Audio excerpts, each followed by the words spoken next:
They thought retirement meant weakness. They were wrong. When the aliens came, they didn't target our soldiers, our leaders, or our weapons. They went straight for the nursing homes. Big mistake, because what those extraterrestrial idiots didn't realize. Earth doesn't retire its killers. It just stops asking permission to let them loose. And now, the greatest generation is back, and they've had a lifetime of grudges to settle. Please wait. Before we start, tap that iCard button in the top right corner and smash that subscribe button. Right now, hit the notification bell so you're first in line when new stories land. Alright, let's dive into the story. Chapter 1. The morning sun filtered through the dusty windows of the rusty anchor, casting long shadows across the creaky wooden floor. The air smelled of stale ale and fried fish, a combination that made Elias wrinkle his nose as he pushed open the door. The tavern was half empty, save for a few weathered sailors hunched over their drinks and a barmaid wiping down tables with a rag that had seen better days. "Oi, look what the tide dragged in," a gruff voice called from the corner. A burly man with a salt and pepper beard grinned, raising a tankard in mock salute. "Elias the Swift, back from another adventure? Or did you finally run out of towns to scam?" Elias smirked, sliding onto the stool beside him. "Jealousy doesn't suit you, Garrick. Besides, I've got a real job this time. Pays well, too." Garrick snorted, ale sloshing over the rim of his mug. "Last time you said that, we ended up chased by half the city guard." "That was a misunderstanding," Elias said, waving a hand dismissively. "This one's different. A proper treasure hunt. Ancient ruins, hidden artifacts, the works." A chair scraped behind them, and a woman with sharp green eyes leaned in, her voice dripping with skepticism. "Let me guess. You found another map in some old book?" Elias turned, feigning offense. "Lyra, you wound me. This map was given to me by a very reputable source." "Reputable?" Lyra arched a brow. "Or just desperate." Garrick burst into laughter, slapping the table. "She's got you there, mate." Elias sighed, pulling a rolled parchment from his coat. The edges were frayed, the ink faded but legible. "See for yourself. The Temple of Arethys. Legend says it holds the Eye of the Storm, a gem that controls the winds themselves." Lyra's expression shifted, curiosity flickering in her eyes. She reached for the map, but Elias yanked it back. "Ah, this isn't a free ride. You want in? You help me get there." Garrick leaned forward, his voice dropping to a whisper. "You're serious about this?" "Dead serious," Elias said. "But we'll need supplies, a ship, and someone who knows how to handle themselves in a fight." Lyra crossed her arms. "And what's in it for us?" "A third of the treasure each," Elias offered. Garrick whistled. "Generous. What's the catch?" "No catch," Elias said, grinning. "Just don't stab me in the back before we get there." Lyra rolled her eyes. "No promises." The door burst open, and a panting boy stumbled in, his face flushed. "Elias, they're coming for you." Elias's grin vanished. "Who?" "The Black Hand Gang. They say you stole from them." Garrick groaned. "You didn't mention that part." Elias shoved the map into his pocket, tossing coins onto the counter. "Time to go. You in or not?" Lyra exchanged a glance with Garrick, then sighed. "Fine, but you owe us." Elias bolted for the back door, the others close behind. Outside, the alley was narrow and dim, the shouts of their pursuers growing louder. Garrick muttered, "Why do I let you talk me into these things?" "Because deep down, you love the excitement," Elias shot back, dodging crate. "Lida simirkit." Or, "Because you're an idiot." Elias laughed, the thrill of the chase burning in his veins. The adventure had begun. Chapter 2. The retirement home's fluorescent lights flickered like dying stars as Harold Jenkins settled into his favorite armchair, the one with the sunken cushion that molded perfectly to his bony frame. The TV played an old black and white war movie, some young actor pretending to know what it felt like to hold a rifle while death whistled past your ears. Harold snorted. "Back in my day, we didn't need fancy special effects to know what fear looked like." Across the room, Martha Greeley, 79, former nurse, hands still steady as a surgeon's, peered over her knitting needles. "Oh, hush, Harold. You tell that story every Tuesday." "Because every Tuesday, you forget it," he shot back, grinning when she threw a ball of yarn at him. The banter died when the window exploded. Shards of glass rained down as a shadow uncoiled from the darkness, tall, spindly, its limbs bending in too many places. Harold didn't jump, didn't even spill his tea. He just sighed, setting the cup down with a clink. "Took you long enough." The creature tilted its head, its obsidian eyes reflecting the TV's glow. "You are unafraid." Its voice was like gravel grinding against bone. Martha dropped her knitting. "Harold, relax, Martha. This ain't my first rodeo." Harold reached under his chair, fingers curling around cold metal. The shotgun slid free with a well-oiled click. The alien took a step forward, its claws flexing. "You are obsolete. Your kind discards you." Harold chuckled, thumbing off the safety. "Son, let me tell you something about obsolete." He leveled the barrel. "Retirement just means I don't need permission to load this." The blast tore through the room, drowning out Martha's yelp. The creature staggered back, ichor splattering the floral wallpaper. Harold pumped the shotgun, the sound echoing like a death knell. "Martha, you still got those scalpels in your room?" She was already on her feet, eyes sharp. "You mean the ones I wasn't supposed to take from the hospital?" Bingo.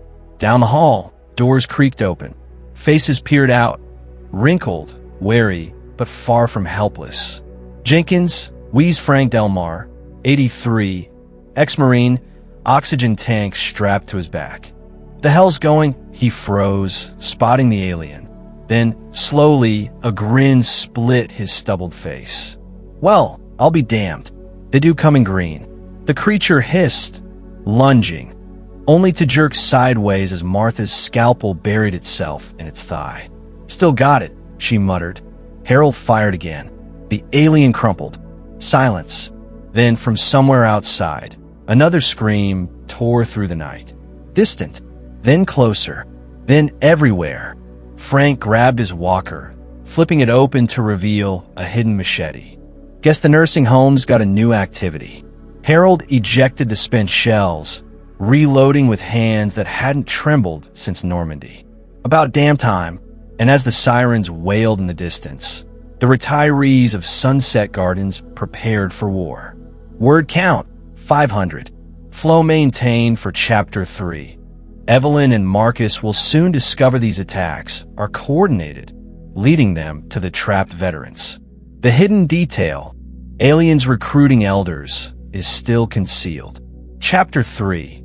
The storm had finally passed, leaving the deck of the sea sprite slick with rainwater and the air thick with the scent of salt and damp wood.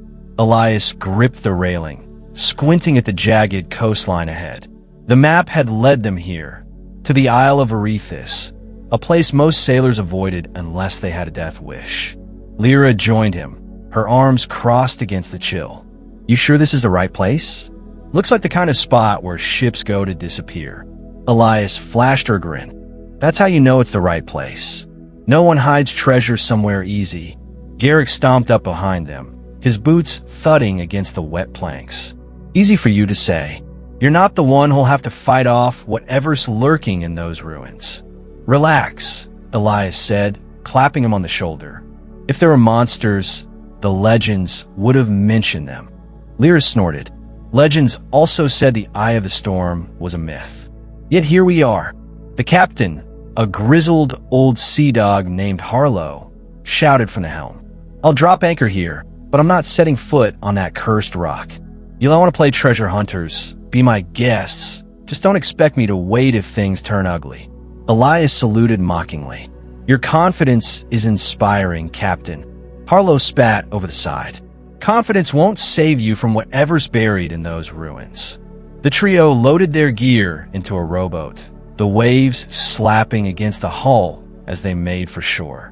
Garrick grumbled under his breath, his massive frame making the boat sway dangerously. "You're going to tip us over before we even get there," Lyra snapped, gripping the sides. "Maybe if someone hadn't packed enough supplies for a year," Garrick shot back. Elias chuckled. Would you two quit bickering? We got a temple to find. The beach was a narrow strip of black sand, the jungle beyond dense and humming with unseen life. As they dragged the boat ashore, something rustled in the undergrowth. Lyra's hand went to her dagger. Did you hear that? Garrick hefted his axe. Probably just a bird. A low growl answered him. Elias sighed. Or not. A pair of glowing eyes emerged from the foliage, followed by a sleek, panther-like creature with obsidian fur and teeth like shards of glass. It snarled, muscles coiled to pounce. Lyra cursed. You just had to say it was safe. Elias drew his sword, grinning. Where's your sense of adventure? The beast lunged. Garrick swung his axe, forcing it to dart back. Lyra flung a dagger, grazing its flank. It hissed, circling them with predatory grace. Any bright ideas? Garrick growled. Elias's eyes flicked to the jungle. Run. They bolted, the creature hot on their heels. Branches whipped at their faces as they crashed through the undergrowth. Ahead, the ruins loomed, crumbling stone pillars covered in vines, the entrance yawning like a dark mouth. Lyra skidded to a halt at the threshold. You sure this is better than the panther? Elias didn't answer. He was already stepping inside. Garrick groaned. I hate this crew. The temple swallowed them whole, the air thick with dust and the weight of centuries. Somewhere in the darkness, something waited, and it wasn't the treasure. Chapter 4. The air inside Sunset Ridge Retirement Village smelled like antiseptic and gun oil, a combination that made Evelyn's nose twitch as she stepped over the threshold. The lobby was a war zone of overturned wheelchairs and spent shell casings, the walls pockmarked with bullet holes that told stories she didn't need translated. At the far end of the room, General Clive O'Connor sat in his wheelchair, like a king on a throne, a half-assembled flamethrower in his lap. His gnarled fingers moved with surprising precision, tightening bolts with the ease of a man who'd done this 1,000 times before. He didn't look up as Evelyn approached. You're late, he grumbled. Evelyn crossed her arms. Traffic was hell. Alien invasion and all. That got his attention. The general's steel-gray eyes flicked up, assessing her with the same cold calculation he'd probably used on enemy lines decades ago. Kids these days. Back in my day, we didn't let a little extraterrestrial interference slow us down. Behind her, Marcus snorted.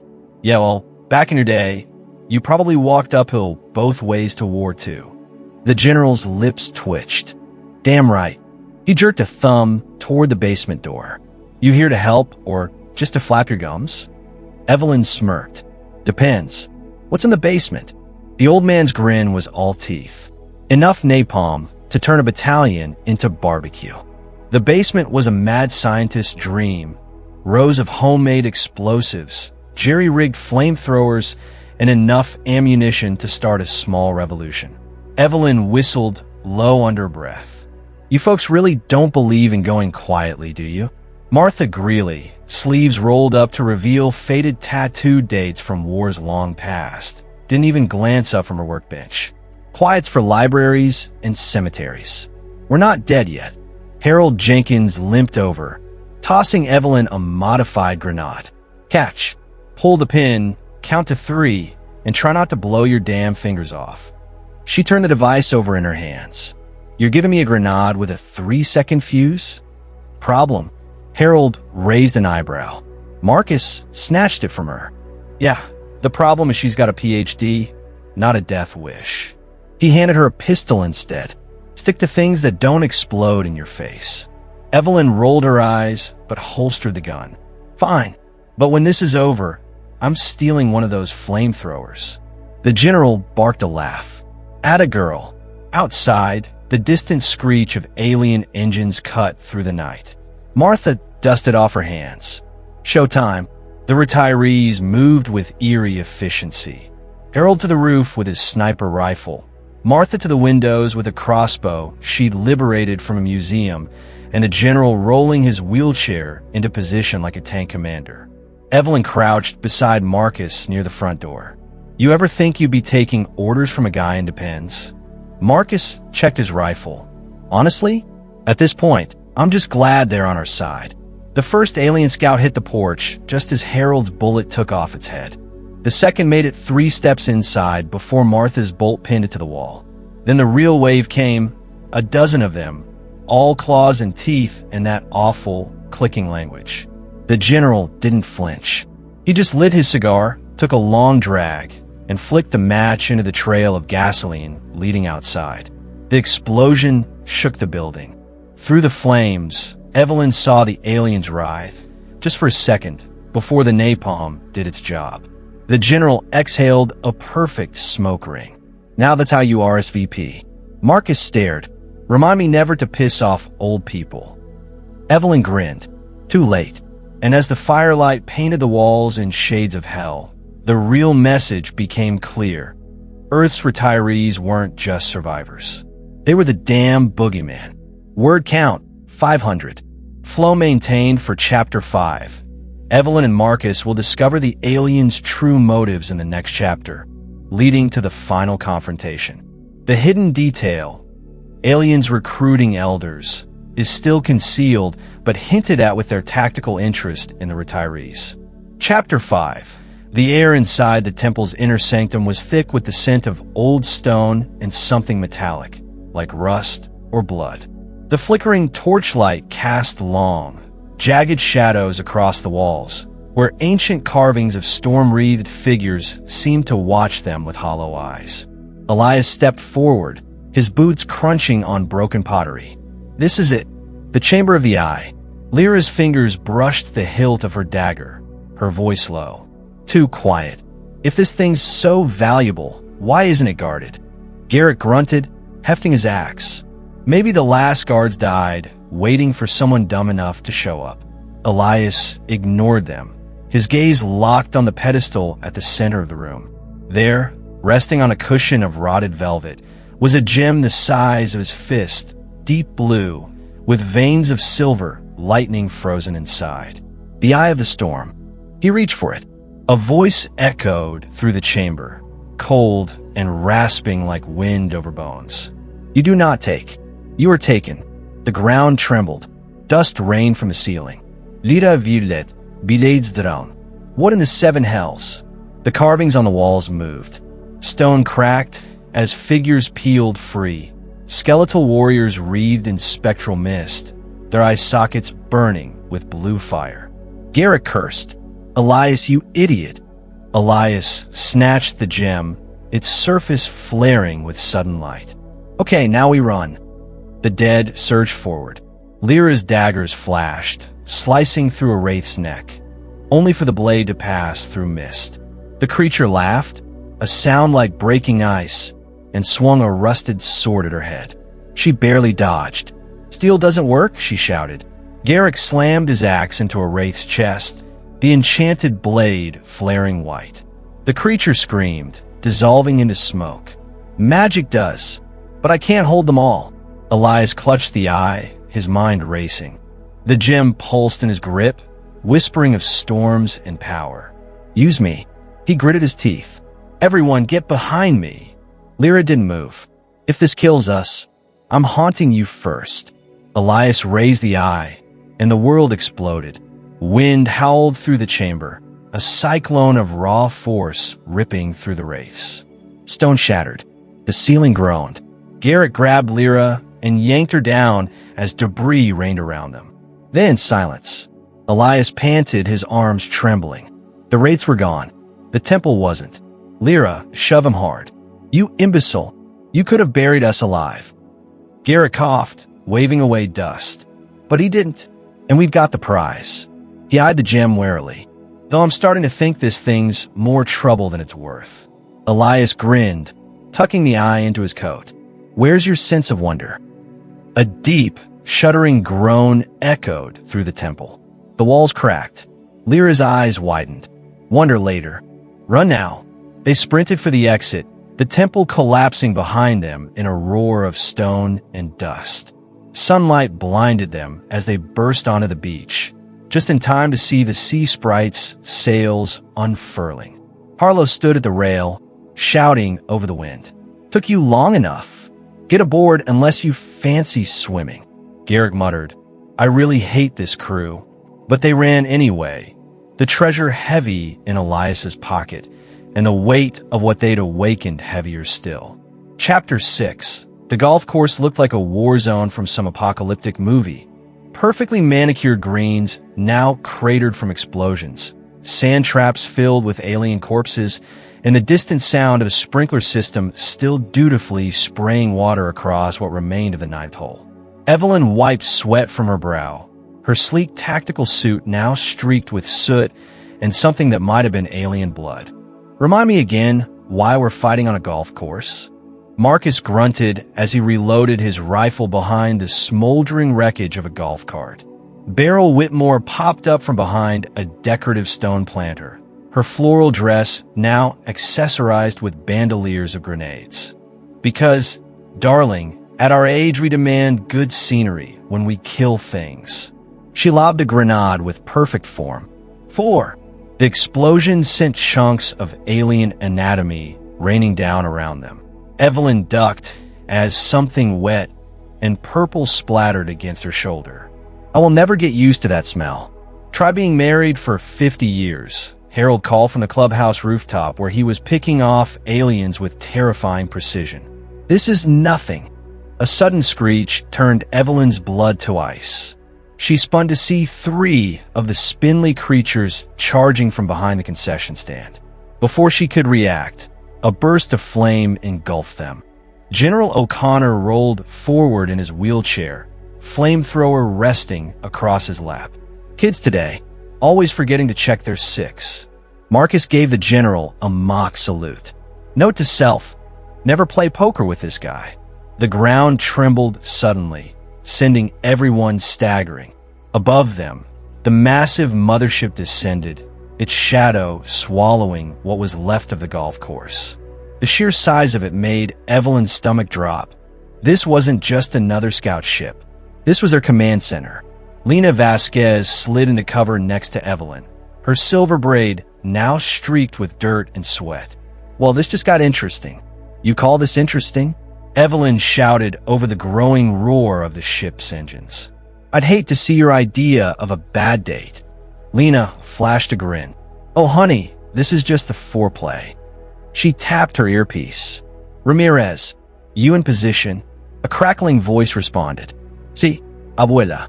Just like the Bay of Pigs, but with better Wi-Fi. The mothership's belly began to glow ominously. Evelyn felt the hair on her arms stand up. Whatever we're doing, we need to do it now. The general wheeled forward, cigar still clamped between his teeth. About damn time. He flipped open a small device, the detonator they'd planted during their last raid. Everyone take cover unless you fancy being vaporized. Marcus grabbed Evelyn's arm. You sure about this? She met his gaze, then looked around at the unlikely squad of warriors, retirees who should have been playing bingo, but were instead saving the world. Not even a little. The general pressed the button. For a heartbeat, nothing happened. Then the mothership's glow turned from ominous to erratic. A series of explosions rippled across its surface like fireworks on the 4th of July. The resulting shockwave knocked everyone off their feet as the massive ship listed sideways, crashing into the country club with earth-shaking force. Evelyn spat out a mouthful of grass and looked up. The mothership was down but not out. Smoke poured from its ruptured hull, and through the haze, she could see movement inside. Lena climbed to her feet, brushing dirt from her leather jacket. Well, that got their attention. Harold's voice crackled over the radio. You kids done playing around? There's still a ship full of very pissed off aliens here. Evelyn checked her pistol. 1 round left. She looked at the others, battered, bleeding, but far from beaten. Anyone up for one last round? The general chuckled darkly as he racked the flamethrower. Retirement just got interesting. Chapter 7. The deck of the Sea Sprite was chaos. Sailors scrambled to secure lines as the storm, summoned by the eye's power, raged around them. Waves crashed over the rails, and the ship groaned like a dying beast. Above, The sky was a churning nightmare of black clouds and searing lightning.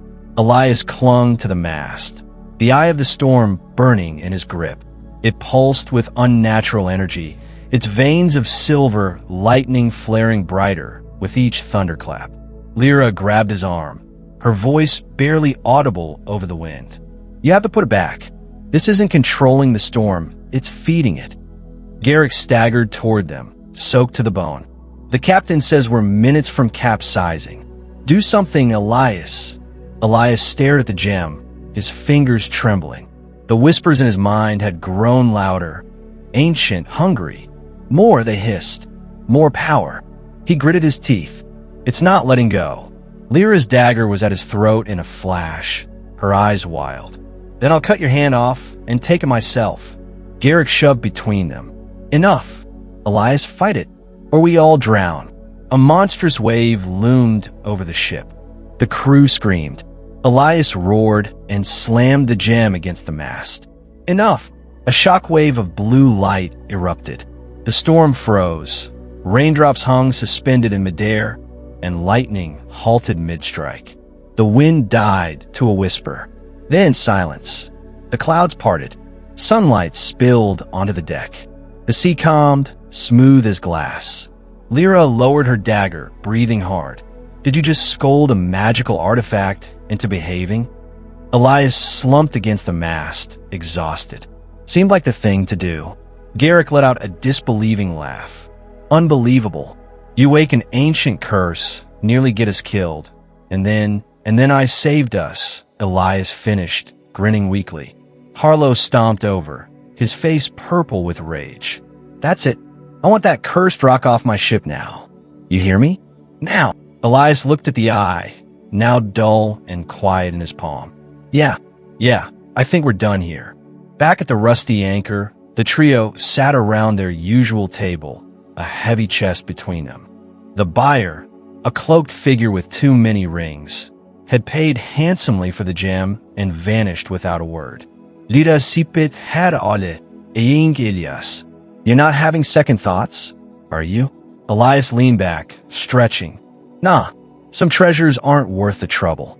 Garrick counted his share of coins, grinning. "Speak for yourself. I'll take trouble like this any day." The door burst open.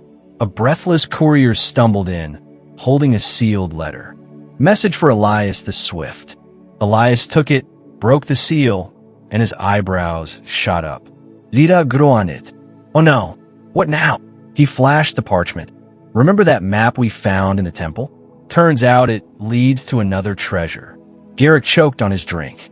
"You're joking." Elias stood, tossing coins onto the table. "Pack your bags. We sail at dawn." Lyra buried her face in her hands. "I hate you." But she was already reaching for her daggers. And that was the end of the story. Comment below if you want the next chapter, and hit that like button. Please subscribe, turn on the bell, and as always, keep the last light burning.